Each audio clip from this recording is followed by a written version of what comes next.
I designed this bag to help women feel comfortable and not feel like they're carrying a gun. There's 2 to 3 pockets, but then there's a completely separate pocket for your firearm. So now my trigger is protected, my firearm is protected, and I don't have to get into this pocket at all unless I need it. It sold out by the end of the day. And so we were like, great, but I have hit 60% female following on my social media. That's incredible. It's unheard of because I'm a young female in a male-dominated industry. When I started, I was looked down upon. I don't have to prove myself to anyone but myself. And I think this is information that people actually really need. So every time that we film content, it's, are we helping that one person? She's doing something other people aren't. It's because I'm not looking at anyone else. At that point, should they get a firearm? Long story short, no. Don't just go buy a gun. Yeah. Do training first. Welcome to the Fearless Founders Podcast. Today I am here with Paige Rue, some chick who shoots on Instagram, and we are going to be doing all things firearms. We're not going to be doing the things. We're going to be talking all things firearms, family, how she became, who she is, and thank you for being here. Thanks for having me. Yes. It's been fun. It has been. Bringing it back. I know. It feels like we've done this before, doesn't it? Well, we've talked and then it's like, oh, are we recording? Yeah. Oh, okay, great. So tell me about who you are, how you got into this industry, and yeah, how did you become some female firearms instructor? Yes. Some female firearms, the baddest. Thank you. Yes. So I'm some chick who shoots on Instagram, and I'm a firearms instructor. I specialize in handguns, women, and helping brand new shooters. I was raised in a shooting range, like an indoor shooting range. My dad owned 3 of them. They're in Phoenix, kind of like the west side of Phoenix. And I just thought it was like a normal child upbringing. On the weekends, I'd work my dad's shooting range, like how other people would work their family restaurant or family business. So I'd pass out range passes, or I would go to the range and teach with my dad or assist in classes, the best I can. And that was a normal upbringing to me. But I just loved working with my family more than anything, and had a passion for helping people get comfortable with the gun without realizing it. And I didn't know it was going to be my career. I went to school to be a wedding planner. I was a senior at ASU in 2020 when all of COVID was happening, and there was a huge influx of women purchasing firearms. They made up 40% of 2020 gun sales. Mm-hmm. Really? Which is huge. Why do you think that is? Because a lot of the reason is with all of the defunding the police and, all the riots going on and all the fear, it was, hey, things are going to go down and you need to protect yourselves. And people were starting to realize that they were their own protectors or their first responder. And so they would come in, and I had people come in all the time saying, I never thought that I would walk into this gun store, but I'm here and I am terrified, but I feel like I need one of those things. And thankfully, our company, we really strive for education. So we say, we don't just hand you one and say, oh, best luck. We especially, we add with training, and we package everything so that you are educated with the firearm. And that's where kind of my life shifted. In 2020, the training was shifting. I was one of the only female instructors for our company, and I had just started this social media account called Some Chick Who Shoots to help my few students that I had with concealed carry, because all these women wanted to dress fashionably in, this was, 2018 to 2020 in COVID, and they were like, I want to dress fashionably, but I don't want to wear tactical pants, and I want to be able to carry my firearm. And so I was like, I'll start an Instagram and I'll kind of help you, and I can be a source. It started very slow, and then it just skyrocketed. I started teaching more, and organizations were coming to have me public speak about it. And just with my age, I'm 28, and my knowledge and my experience, I'm very unique, especially with the age and experience that I have. And so it just kind of became my full-time job, and I never looked back. And all of a sudden I blink, it's 5 years later, and I'm not a wedding planner. So, yeah. Well, it looks like you fell into it the right way, though. Yeah. And sometimes we don't even realize what's right in front of us and all the skills you had, because you literally grew up around it. So yeah. You've always been comfortable, probably more than most, too. Exactly. And so it's been fun, and I have a unique approach because I work with I hear so many stories of fear and why they're fearful of the tool. And I can't just say, well, here, you should shoot this and you should do this. Like, I want to understand why a female or a new shooter feels uncomfortable, and then we work through it. And I explain what we're going to work through. It's kind of like a little mini therapy session. Okay. Because I can't just, there's so much fear and unknown around the tool, but then once I give them the knowledge and the empowerment and the trust to understand the tool, it's like a light bulb clicks for every female. And I see them even kick ass in their daily life outside of the range. Once they start to feel comfortable and that fear base goes away, it's like, oh, I can do this, and I can also do this and this and this. And so that's been so empowering and like fills my cup. I love that because it's bringing them confidence in other ways. Yeah. So where would someone start? They're listening to this, they want to get started. They're like, you know what, I would like to learn how to protect myself or my family, even on walks with kids in the park, right? Where does someone start? Absolutely take a class. Like, no matter where you are. Now, taking a class can be difficult depending on where you're listening, right? So you have to vet your instructors, just so you all know, to be a firearms instructor, you do not have to have any certifications. Yes. So a lot of military and law enforcement count that as certifications. And I'm not saying that, those are great certifications. And then there are two nationally known instructor certifications called NRA and the USCCA, United States Conceal Carry Association, where you can become instructor certified, but technically you don't have to receive compensation for firearms training. However, I have all those certifications because it's one of those like check the box. No matter where you are, vet your instructors. And how do you do that, right? I would call wherever you're at, call a local gun store, or do a Google search of firearms instructors in your area, but I would get professional help. Just because they're teaching at a gun store doesn't mean they are the best person to teach you. I would schedule a phone call with them or do an initial 1 hour or maybe do one class, but take multiple classes. Women's classes are really growing now too. Co-ed classes, of course, but take a very beginner's course. Even if you feel like I have a little bit of knowledge, start from the beginning. Start with that and go from there. Going to the range with little to no knowledge and just shooting on your own is intimidating. You don't know what you're doing right and wrong. There's a lot of unknown, right? Like, I'm not going to go jump out of an airplane by myself. Yeah. I really won't jump out of one at all. But if you want to talk about my fears, that's one of them. I don't blame you. But yeah, take a class, like really learn from someone. And it's difficult to learn from spouses. And that's like the most common reason women come to me is I cannot learn from my husband. I'm like, okay. Yeah. That's understandable. Yeah. And then at that point, should they get a firearm? It depends. So like for me, the way that I do my lessons, right? I do my lessons in a very unique way. So I have classes where it's group classes, right? But then I specialize in one-on-one private lessons and basically creating almost like a plan for them. So my students come to see me every 2 weeks or every month. And I have my students for 1 to 2 years. And we are working consistently, almost like I am your personal trainer, right? Yeah, in a gym even. I create a plan, I take notes, and we make sure that you are training consistently and making sure that you're training correctly.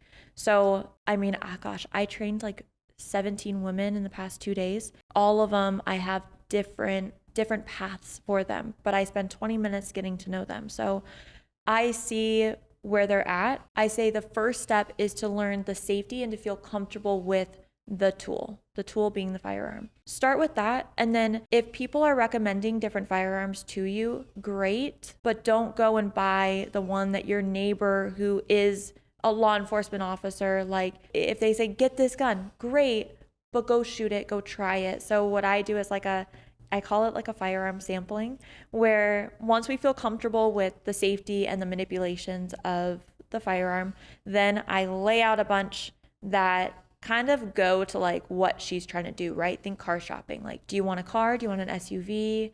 What's your price point? We do all those things. And then I lay out a platter of like 3 to 5, and I'm like, we're going to shoot these and you're going to figure out what you like. And I ask the shooter questions. How does this feel? Does this feel comfortable? And every single person is going to be different. and I talk with you, and then you make that decision, and then you feel confident in your decision because you're not just taking what someone told you to do.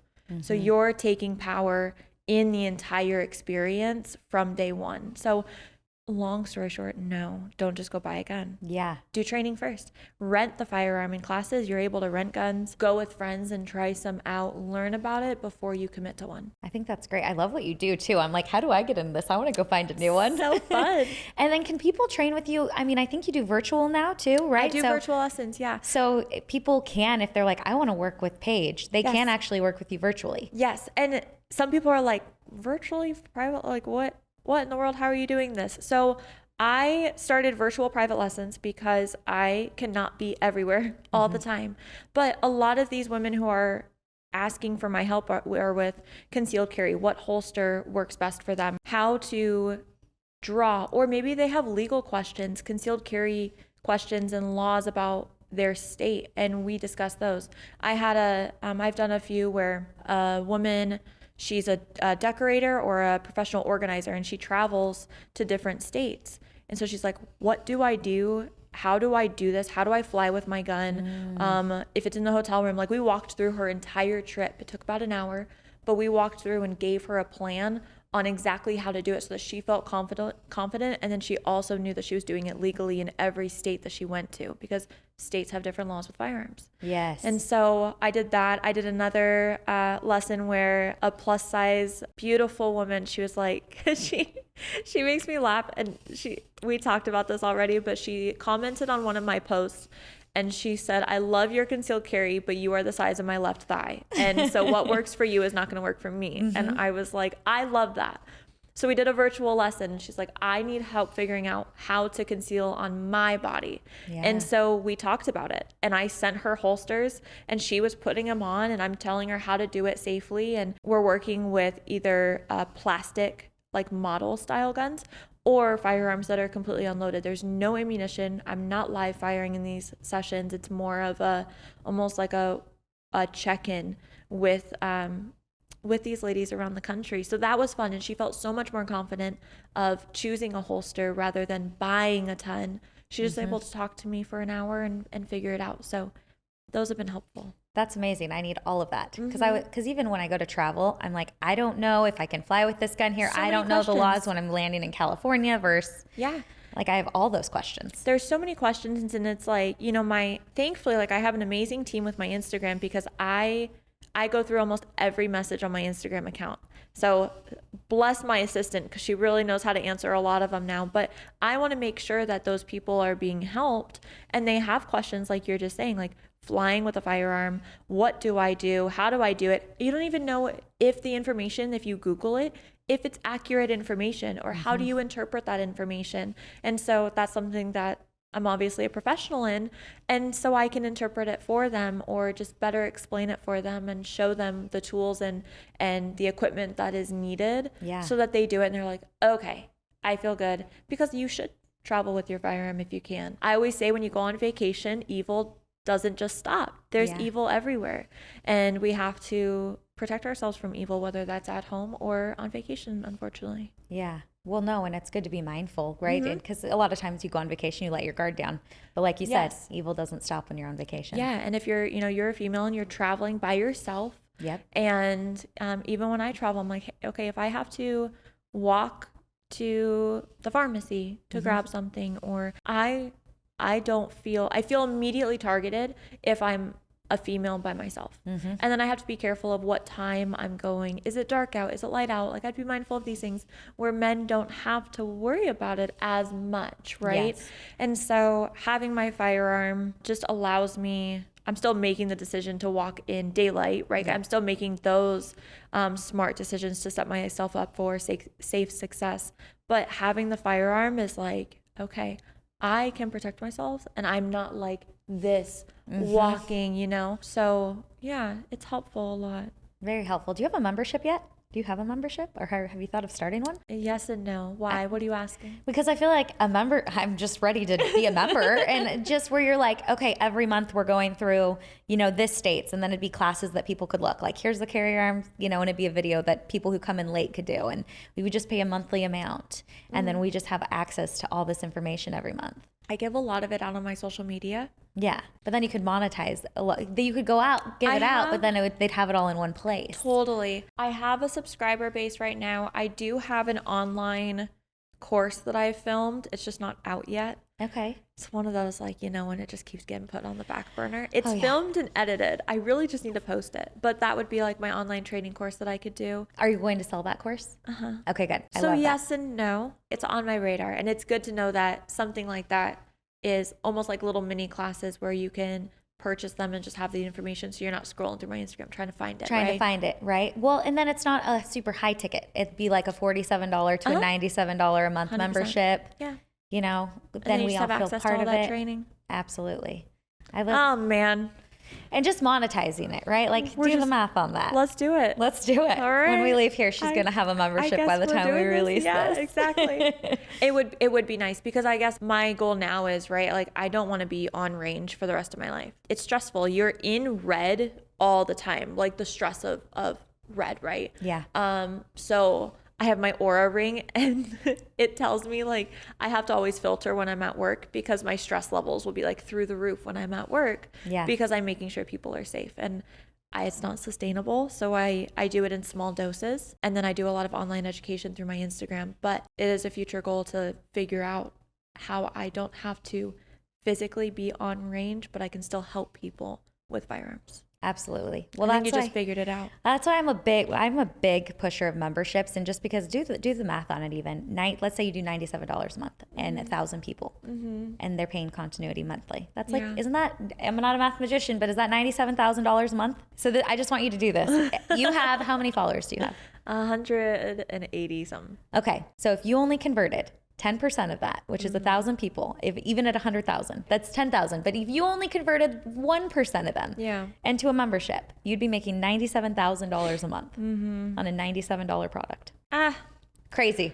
All right. And it's a need, right? Well, everyone let me know what you want to learn. Well, she'll be putting out a wait list form after this, and then you see how many people are really interested too, right? And you have like a founders club. But I love the opportunity for people like you with your skill set to be able to help so many more people in areas that they might not be able to see you in person or afford a one-on-one. But okay. Love that. Yeah. A little business. Another business opportunity. Yes. And I only take a 2% cut for, we heard it here first. How has it been building this kind of business for you? Has there been some good learning lessons along the way? Has there been some setbacks? What's it like? Yeah, I have my dad is he's an inventor actually. He does a lot of body armor inventing in the firearms industry. And obviously like he's been a huge mentor to me, of looking up to him as an entrepreneur. And I have such a let's just go try it mentality. And so I would say what has really helped me is when I started my social media platform, and I help other people with social media as well, is to this day, but when I started my social media, I said, if I help one person, I'm happy. Because I had this pressure, or I feel like people put this pressure on themselves of, I need to grow. I'll be respected when I hit 10,000 followers, or I'll be successful when I hit X amount of followers. And how do I get that? Well, I just want to fast track it and this, and they really lose sight of who they are. And so I really am proud of myself for starting from day one of just, if I help one person, I'm happy. I don't have to prove anything to anyone. I know what I offer, and I'm just gonna kind of put my blinders up and focus on me. And it just grew. It took a little bit, but it grew. I would say in 2023, a few years ago, I did have a learning experience, because I hit 100,000 followers. And so then I was like, all right, we're in this like influencer business now, right? Like I'm getting sponsors, I'm getting annual contracts to be a sponsored shooter, or to be a sponsored influencer. And so I would write these contracts, and it was with companies that I was like, not really like what I align with. The product isn't like easy to fit into what my platform is, but I could make it work for the money. And I did a lot of that in 2023. I was just like, I'll make it work. And I lost my voice on my platform. I plateaued. I did not grow. I was stuck at 100,000 followers for a year. And I lost the love that I had, the passion, and I just got really distracted. And all those contracts who said that they were going to renew with me, in 1 week, I lost almost 2 salaries. Done. No notice. We appreciate working with you, but we will no longer fulfill your contracts. And I had just bought a house. We had just gotten engaged. I had to buy a new car because I lost my car contract. Like no salary, no money, new house, need a car. And I remember being like, okay, well, I'm down here and I put myself down here. So I'm gonna have to figure it out. And I had like one sob crying moment, but after that, it was like, I have the mindset of like, I am going to be so much better next year and I can't wait to look back. And that's what pushed me. I was just very excited of, okay, I enjoy the ups and downs of business and life. And I've had quite a few of them. And I was like, let's do it and let's get my voice back again. So then I started doing those Get Ready With Me videos. It's around the same time. It was like almost the same week that I started these Get Ready With Me videos where I enjoyed fashion.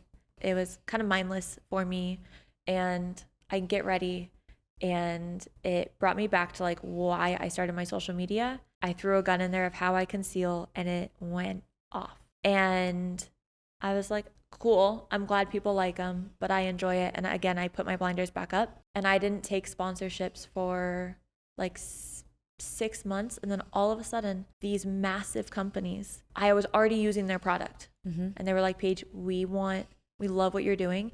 We want to pay you for what you're doing. And I was like, wait a second. So I don't have to like make anything work. I'm just going to keep doing what I'm doing and what I'm enjoying. And you're just going to write me a check for it? Yeah.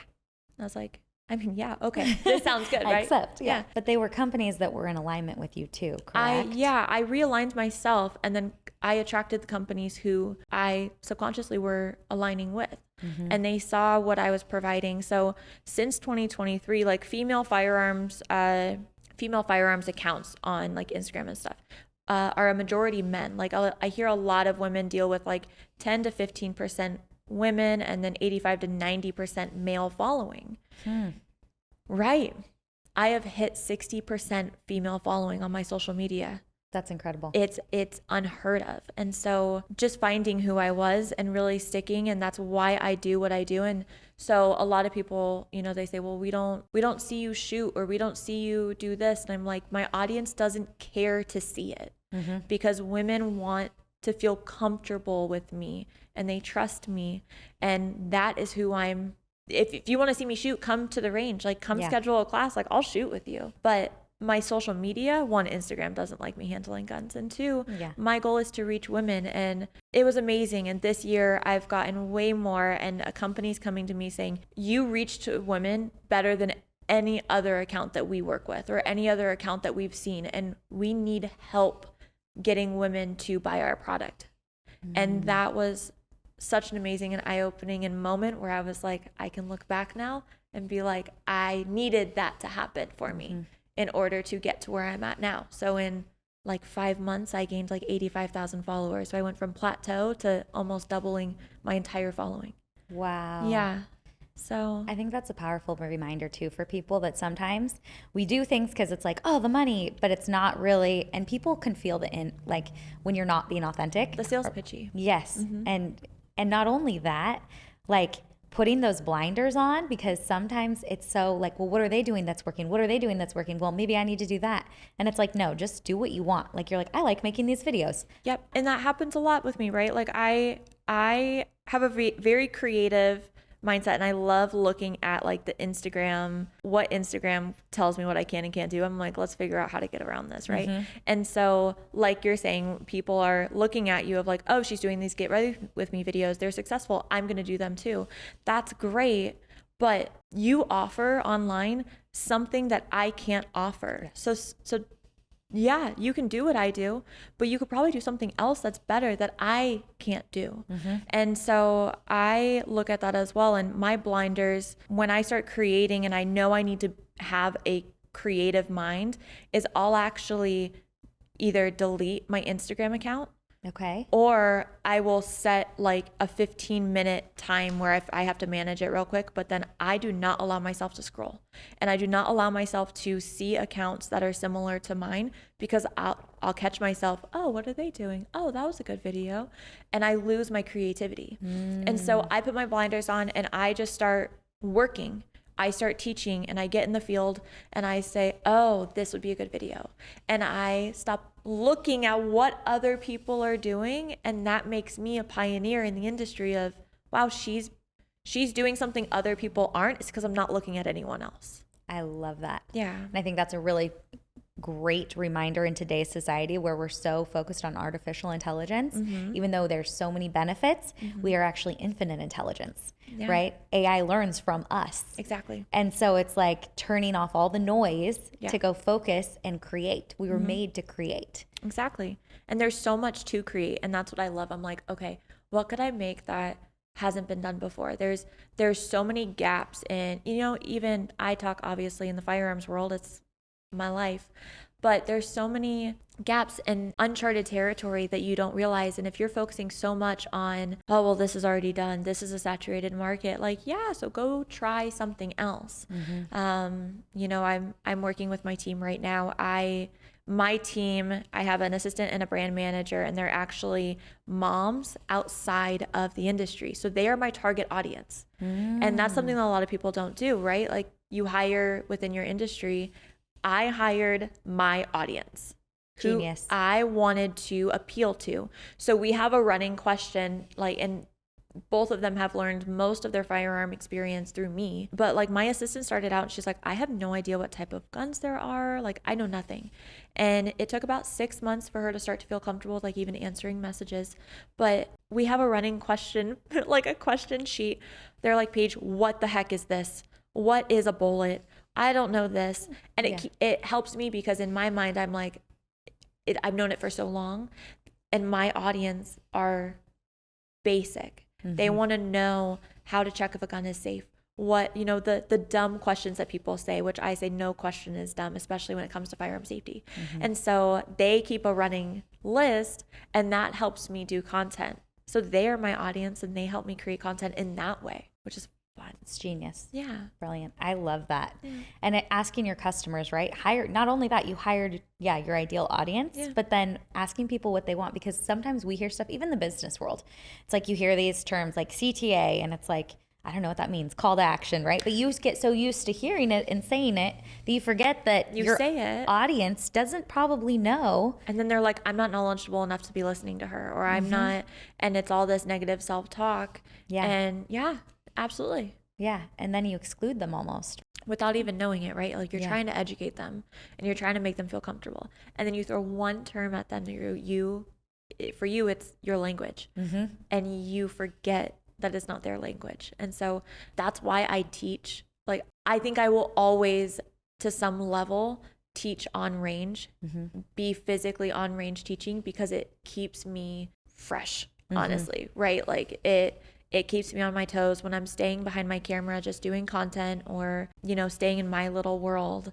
I forget about the questions that, I receive and people ask me. I'm like, okay, that helps me, or it helps me create content. And it's so powerful and it's so needed, because there's the questions that I get from people, like, so many other people are asking it. And so when they ask, I'm like, you know what, I'm going to do a post on that, because you're not the only one who's wondering this. Yes. And that's what I create my content on. That's great. Use that. If you're hearing this, use that method. It's genius. Put your blinders on. Don't look at anyone else, and just brainstorm. It might take a few weeks.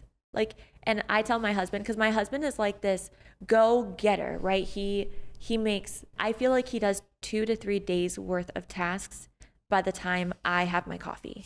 He's just like, wake up, spring out of bed, go, go, go. And love that for him. yes, right?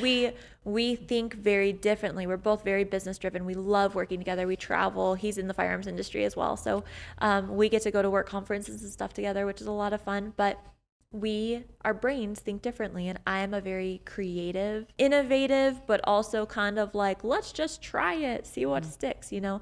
And he wants to know all the details, and he is a fact finder. And so we butt heads sometimes where I'll sit on the couch and he's like, are you working today? And I'm like, I answered my emails. He's like, are you filming content? I'm like, no, I don't know what kind of content I'm going to film. I'm not ready. And a week will go by, and then all of a sudden I batch 3 months of content, and he's like, where did this come from? You could like spread it out. And I was like, no, I just had this creative juice flowing, and I do it. And so it's fun seeing that difference in people. And sometimes it does. Sometimes I need that time of just downtime and not trying to force it, because when you try to force it, it's not authentic content, and it takes longer. And then you don't come off authentic because you're like, this is stupid. I know I just need to film it, and I don't want to. And that comes through. Yeah. Yeah. No, I think it's important to give yourself that time and space and be like, I even had to start time blocking my days where it's like, this is a creative day. I'm not doing anything else, because if I try to go back and forth, there's nothing. Have you ever had a creative day where you wake up and you're like, this is not a creative day? Yes. Yeah. I've done it. I think like all of last week, we had just come back from Disneyland, and my house was a disaster. And I was like, I am not filming content. I am doing a week's worth of laundry. And so my entire week got mixed up, and I was like, you know what? So be it. Yeah. It'd be fine. Yeah, it's fine. But sometimes you have to switch it up. You have to kind of block it out though and say, okay, this is my week.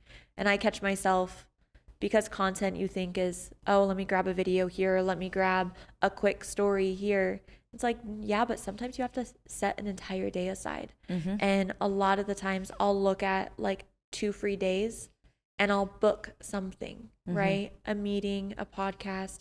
And then I'm like, oh, I can't film any content. When am I going to do this? And it gets put on the back burner, and I'm like, no, this is my job now. Like I have to separate time now to film and to edit and do all those things. So going into your content, you grew 80,000 followers in 2023, or no, 2024, because 2023 you didn't grow at all. And then 2024 you grew to 80,000. You almost doubled. Yeah. How much content were you posting at that point? Were you doing once a day? Were you doing twice a day? So it's one of those things where I know people have their like post consistently. That's what I try to do. Yeah. So I would say 3 to 5 times a week I would post is when I really started taking off. Like right now, my social media got shadow banned slightly. So we went dark for like a few weeks, didn't post.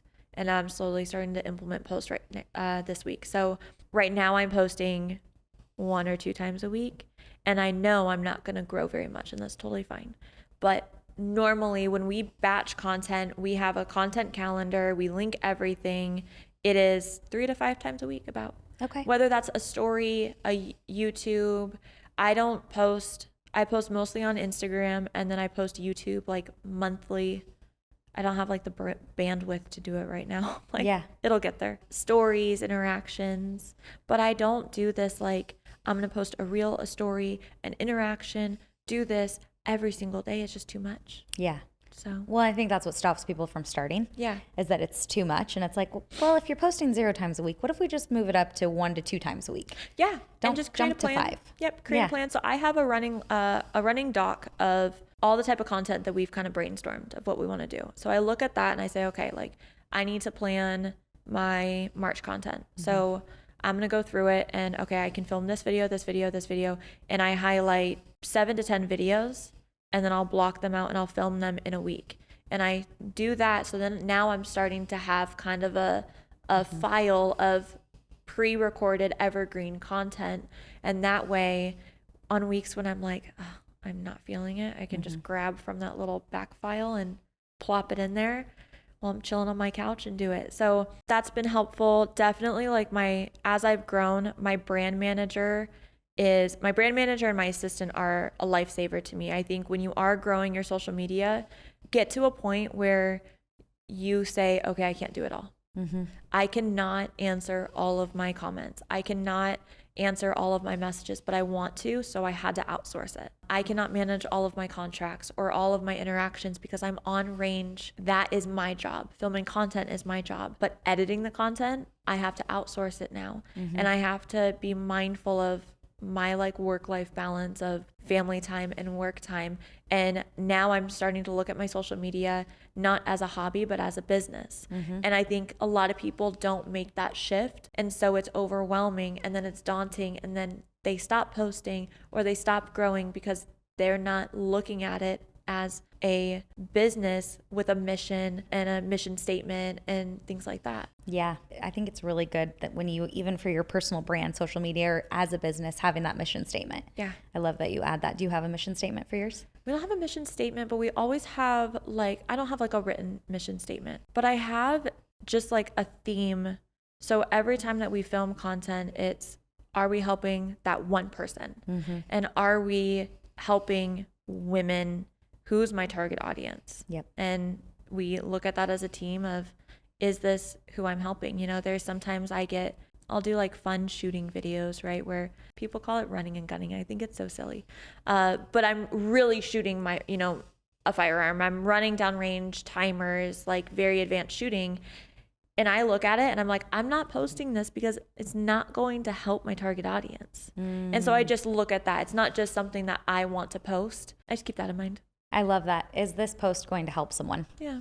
Yeah. Or is this a vanity post? And that's okay to have those too, but right? Every now and then, right? It's nice to have that, but I'm not posting selfies on my social media because that is not what I do. Yep. Now, if you're a makeup artist, if you're a beauty page, heck yeah, I'm probably following you, but it's not my page. So I'm here to empower women, and I want them. I don't have to do those things. I don't seek attention. Yeah. I want to give them attention, and so I really that. try to do that. Yeah. So I watched this one post you have, and it was like where to store your firearm and where not to.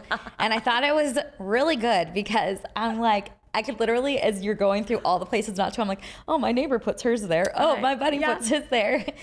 So can you kind of walk through a list of the best spots to store? Because, you know, I've had some stuff happen in my family that because a firearm wasn't stored properly in the right place, you know, it ended badly. And I just don't think people realize how important it is. And you hear these stories all the time. And it's like, it'll never happen to me. Yes. Yeah. Especially with kids. Oh my gosh, if you have kids, please, please, please lock your firearms up. It depends on everything, right? So, or everyone's situation. I would say for a home defense firearm, right? Meaning that it could be a handgun, rifle, whatever it is, but it involves of a handgun. I recommended in that video.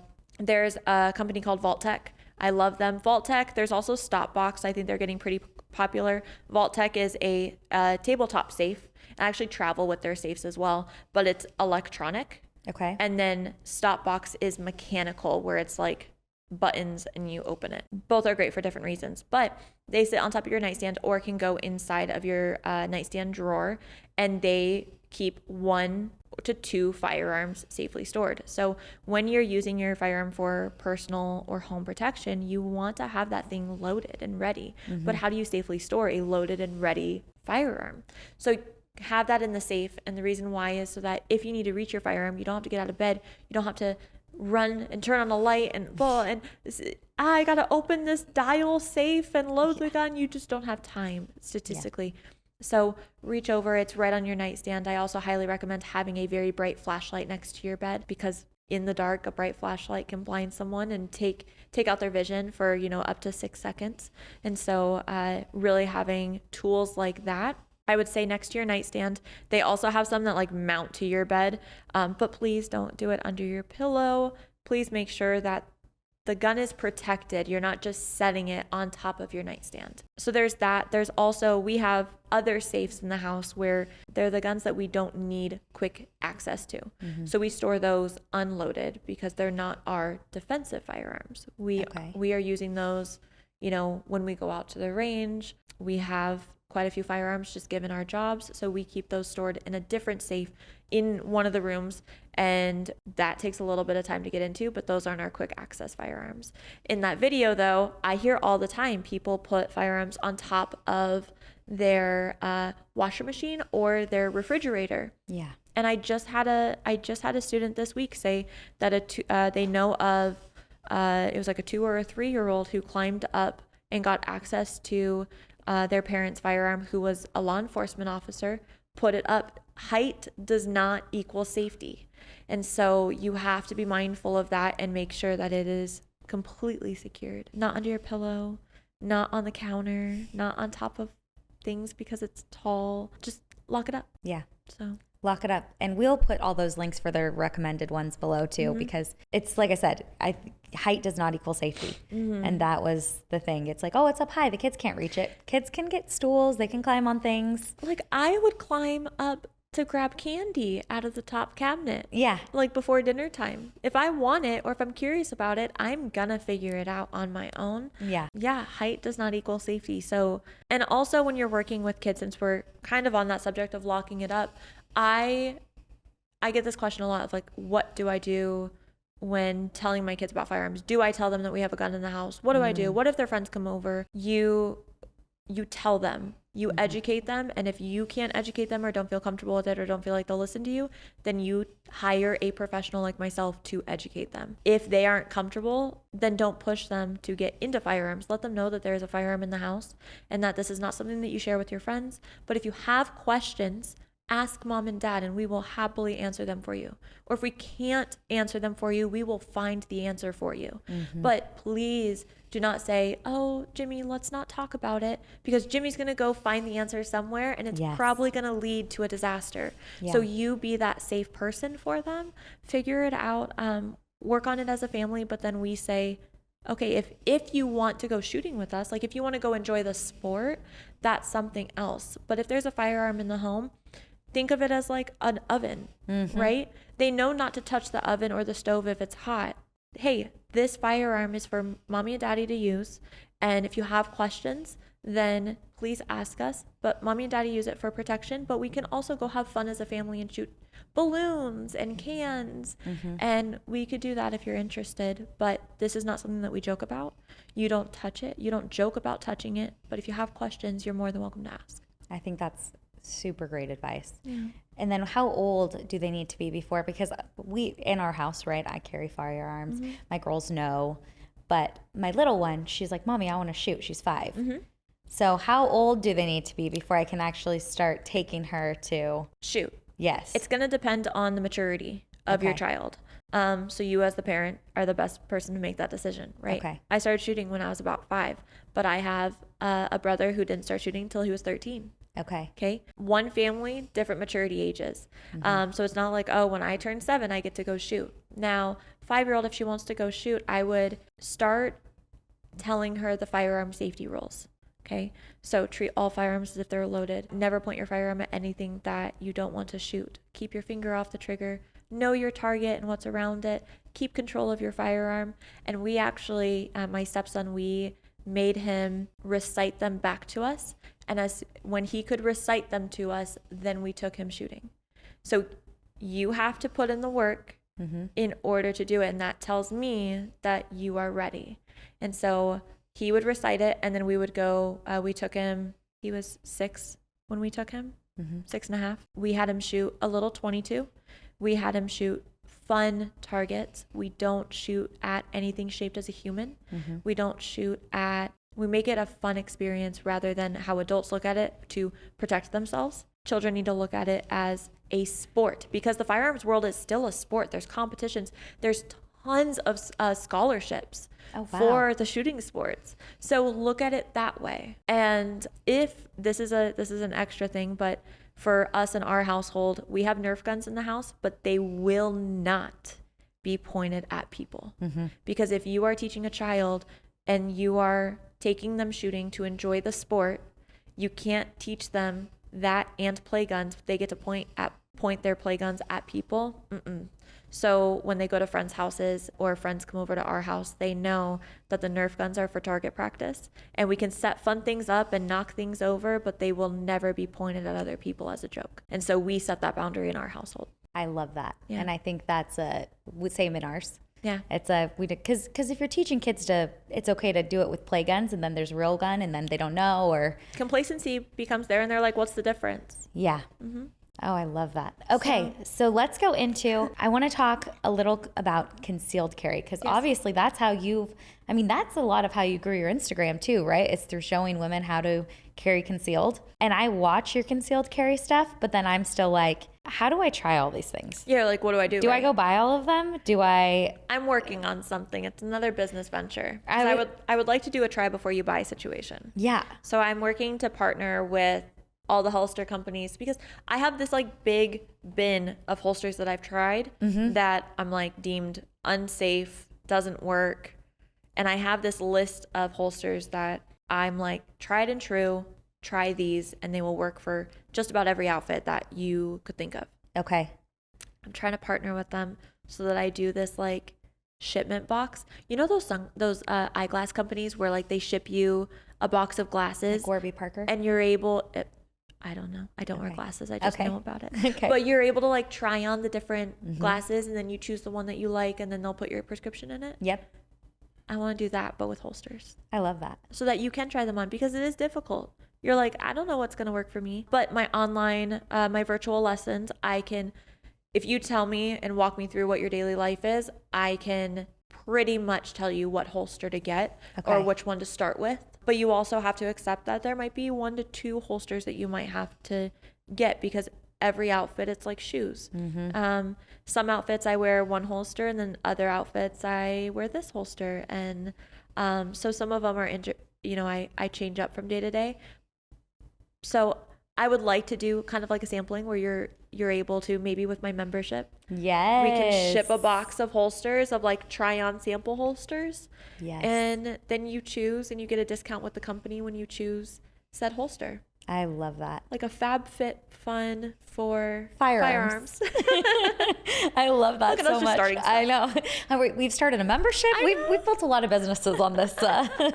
I also know you designed a holster bag. Yes. Do you have it with you? Yes, it's over there. Do you want to grab it for me? I think mine is still the prototype. Ironically, I need to switch it out, but it is this bag. So I partnered with Marsupial. Marsupial Gear is out of Phoenix, Arizona. They're most well known for being like hunting soft goods company. So gear packs and things like that. And then I also partnered with Eclipse Holsters. They're amazing, but both companies are family owned. Eclipse Holsters is out of Virginia, but both of them are just amazing family values. They all work together, small business, and they are like the best in the biz for the products that they offer. So I was approached by Marsupial, and they said, we want help with building out a fanny pack or a concealed carry bag of some sort, because we all know that the crossbody, the crossbody belt bags are getting really popular. And so I had one at the time, and it broke very quickly. And there's a lot of concealed carry bags that are tactical looking. They look like you're carrying a gun or like some like military pattern, right? Yep. For me, and my question is, does this appeal to my women?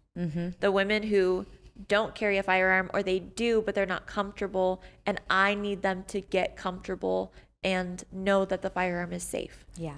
So I designed this bag. It's kind of like that shiny material, and there's 2 to 3 pockets. So the back is like a little phone pocket, but the front is, what do I have in here? I've got a key, a lip gloss, but it's like an admin pocket. So your phone keys, wallet, right?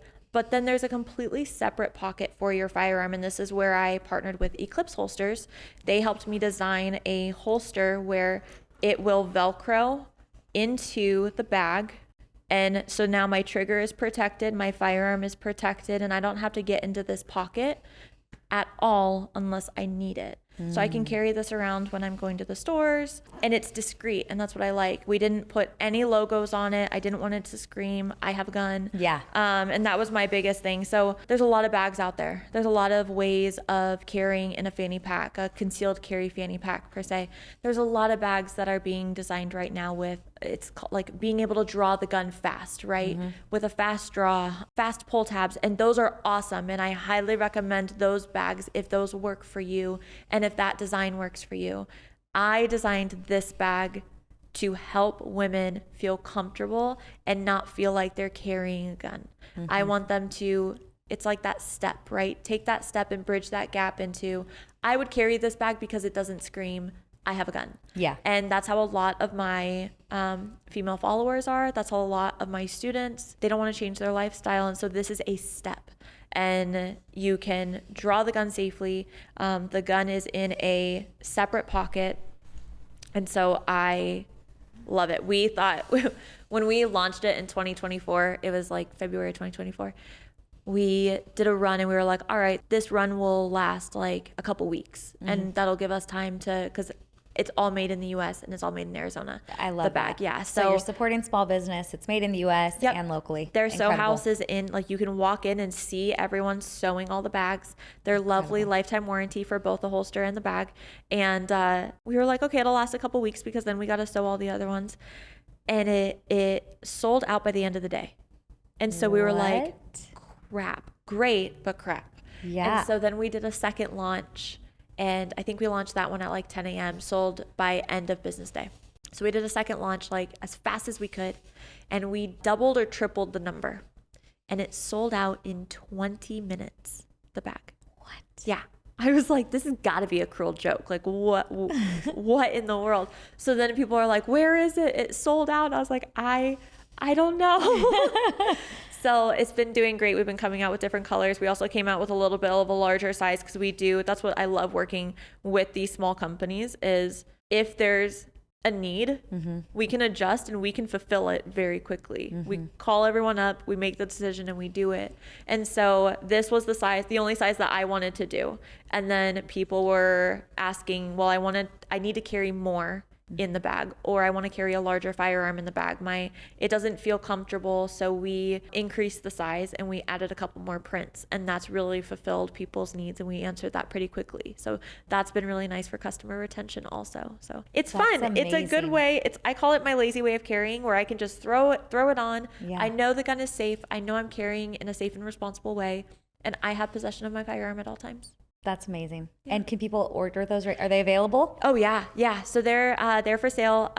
You can go onto marsupialgear.com. Okay. And they have, they'll have all the bags, and then they'll have some, I believe they have 5 or 6 gun options. So when you are buying a holster like this, it's called Kydex. It's the type of material. Okay. So when you're buying a Kydex holster, it has to be specifically for your make and model of firearm. So Marsupial carries, I think, 5 or 6 of the most popular. But if you are online and you're like, hey, I don't see the gun for me, go to eclipseholsters.com and we can link it. But eclipseholsters.com will have not only the bag, but a wide variety. And what's fun is Eclipse Holsters also does a lot of really fun patterns. So I think you have one. I do. I have the skulls and roses. Skulls. So they have that. They have American flags. They have cow print that I absolutely love. So you could add a print to your holster also, which just adds that little like femininity. My mother-in-law has like a hot pink one. She loves pink. I love that. So you could do that on the Eclipse Holsters website if you want to have more of a specific, or maybe a firearm that the Marsupial website doesn't have. I know it's a little bit confusing, but we are partnering with 2 different companies. So they send the product and then they're able to both sell it online. But those are the 2 spots that you can buy them. And then we're slowly starting to get into dealers and hopefully big box stores this year. It's exciting. And if you're a big box store listening, now you know. Listen up. Listen up. Okay. So I always like to end with, the whole mission of this podcast is to illuminate the world with wisdom, perspective, and hope. And so is there something that's personal to you that you feel like could leave people with hope or new perspective, or a piece of wisdom that you've learned along the way that's unique to you? I would say the thing that has really helped me, because I'm a young female in a male-dominated industry, when I started, I was looked down upon. And I stayed respectful, and whether you're a male or a female, you don't have to, I think in the industry, people talk about like being sharks and coming off as like, a B word. You have to be a mean person or come off like a badass. And people say I'm a badass all the time, but I don't need that, right? I don't act like I naturally just have a job that is badass, but be humble. And I would say in the industry, I don't have to prove myself to anyone but myself. And that has really helped me stay true and not worry about, oh, I have to prove myself to this person. Hi, I'm Paige Rue, and I'm certified in this, and this, and I've been teaching, and I have 185,000 followers. Yeah. You have to know, you don't have to know that. I prove it. And that's really what I live by, is just proving it and showing people who I am, how I do business, rather than having to tell them or like shove it down their throats. So that's really helped me. I love that. Yeah. Well, thank you so much Thanks for being for having here. me. This has been fun. It's been great. It's been great to have you. And I think this is information that people actually really need.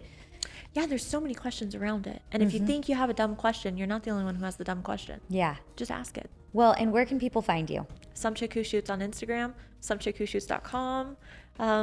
Everywhere I'm just some chick. I love that so much. Well, thank you, Paige.